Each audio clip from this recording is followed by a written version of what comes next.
All right, shalawam. All right, first off, I want to say all praises to Yahawah, bahasham Yahawashi, bahasham Kwadash. Double honor to our apostles and elders at GMS, and to the elect doing the work in sincerity and in truth. Shalom. This is Nazar Khud, GMS Precepts, and I got a few articles here I want to get into.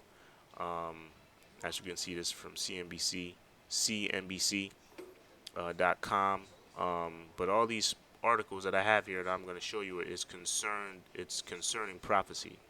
You know, because as a watcher, that's what we're supposed to do. Our number one concern, even when the Lord was when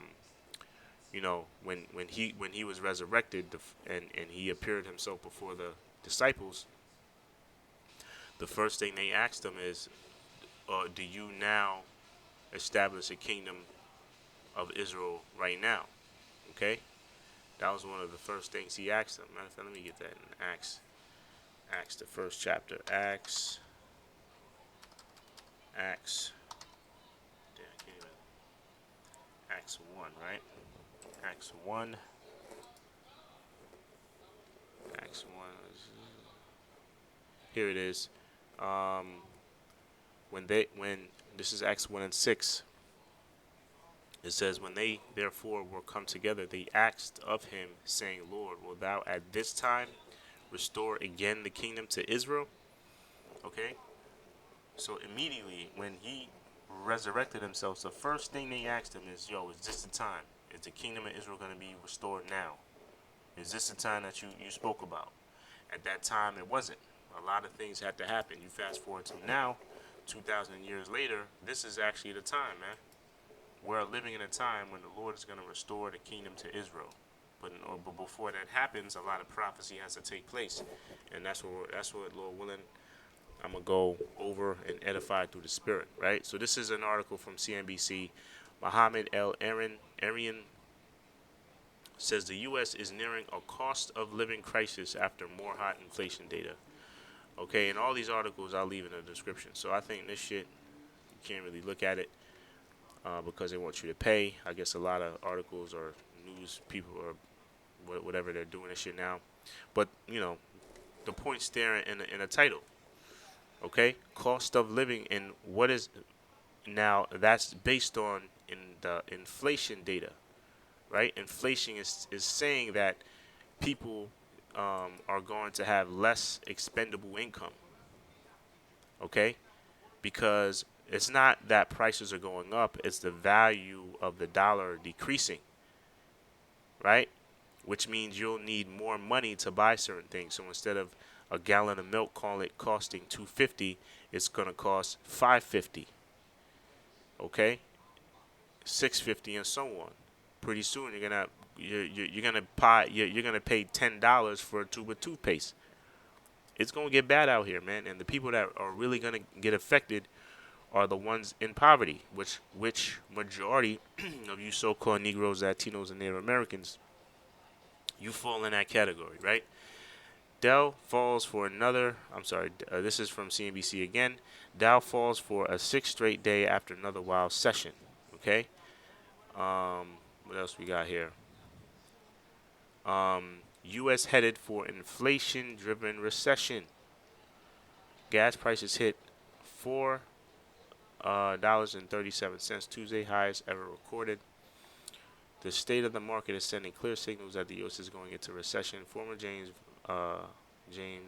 Raymond James Vice Chairman and Lane General warned of that. Low note that inflation's biggest contributor is Biden's administration's misguided energy policies, as gas prices hit a new record high ahead of the president's address on the crisis. All right, so I'll leave this article in the description. What else we got here? Oh, this is another good one. This is from ZeroHedge.com. 18 signs that food shortages will get a lot worse as we head into the second half of 2022. Okay, so if you think it's bad now, if you think the prices are unbearable now, you just wait. Okay, right now the latest thing on the news now is the shortages of baby formula. Okay, when y'all women should really be, instead of going to the club and partying or hanging out with Tyrone and JJ, y'all y'all should be breastfeeding, man. That's why y'all got. That's why y'all got them, right? But I wanna focus on this. It says the world also. So these are 18 signs, right? That is going to be a food shortage and it's going to get a lot worse the second half. I want to focus on this one. It's talking about the world fertilizer price index has skyrocketed. All right, so I'm gonna go to this link right here on the fertilizer. Soaring fertilizer prices put global food security at risk. Okay. All right. So, hey man, it's coming from all angles. Okay, this is the baby formula. It's a nightmare. Baby formula shortages leaves U.S. parents desperate. There's also a shortage. It says what 40% during the week starting April 24th. 40% of baby formula was out of stock, and now it's risen. Now it's rising. Now they're saying they're starting to ration out, like CVS, Walmart. They're starting to ration out baby formula. Okay. Which that shit is poison anyway. I read some shit on that. It's got a lot of bullshit in there. But hey, more and more sacrifice. All right, what else we got? U.S. headed. I got that. Another one. This is from Fox. World wholesale inflation climbs 11% in April, remaining near 40-year high. Economists expect the producer price index to show prices climbed by 10.7, but it beat 10.7 and went straight to 11. Okay. Actually, all over the market slightly. So, hey man, it's getting bad out here, man. This fucking shit. It's black here. I'm trying to get no strike. What else we got? U.S. This is from Wall Street Journal. U.S. jobless claims rose to 203,000. Filings for unemployment benefits point to historically tight labor. Okay. What else we got up in here? Overtime. This is from Daily Mail. Overtime. Buy and hold works. Financial experts urges caution as 7 trillion stock market slump sends 401ks tanking, and some joke their requirements are now 301k. So people are, people that have 401ks and IRAs, you know, they gonna get hit. Okay, I got that article already. I got that, but let's go into some scriptures now.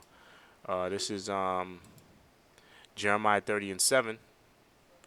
Okay, alas, for that day is great, so that none is like it. It is even the time of Jacob's trouble, but he shall be saved out of it. So let's start from the top. When it says, alas, for that day is great. Now, what does it mean by great? Is going to be a great in happiness, okay, or great in prosperity? No, it's going to be great in pain. It's going to be great in tribulation. That's what that's talking about, right? Because it tells you in Matthew, the 24th chapter, that there's no day before it or after. The times that we're approaching is going to be the worst time in history. Okay? But especially for you Jakes, man. Especially for you so-called Negroes, Latinos, and Native Americans. Because as far as with this inflation, it's going to hit you the hardest, right? Because the ones that are in poverty, the ones that have less money, are really going to be affected. Okay? It says, so that none is like it, right? No day is like it. Just like it says in Matthew 24. It is even the time of Jacob's trouble, but he shall be saved out of it. Now, he is representing of what the elect. The elect have nothing to worry about.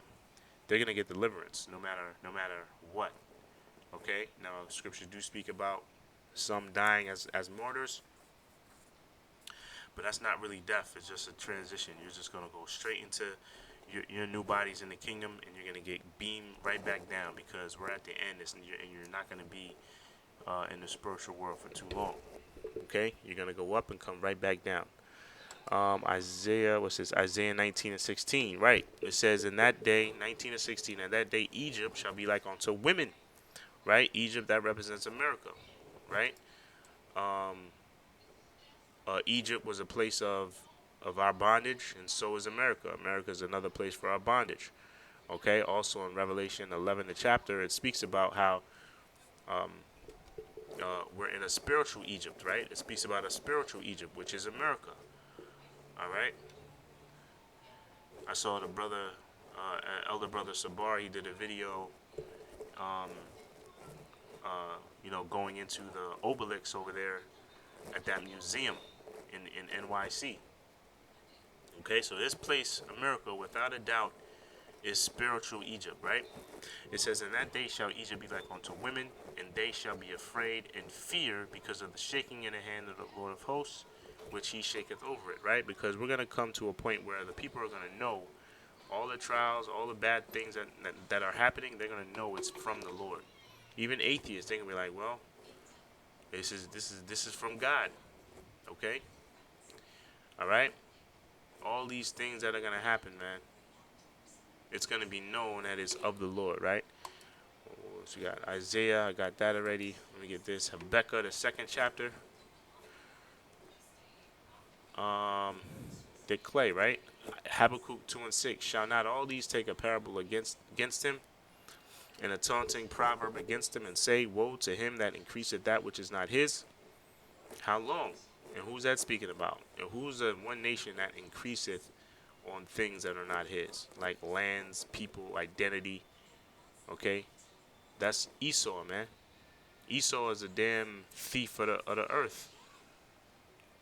How long is this wicked nation, this wicked Edomite, how long is he gonna, um, you know, prosper? Not too much longer, okay? Because the Most High is systematically breaking the staff of the wicked. Like Isaiah, I believe, is what's at 14. It says, "Woe to him that increaseth that which is not his. How long?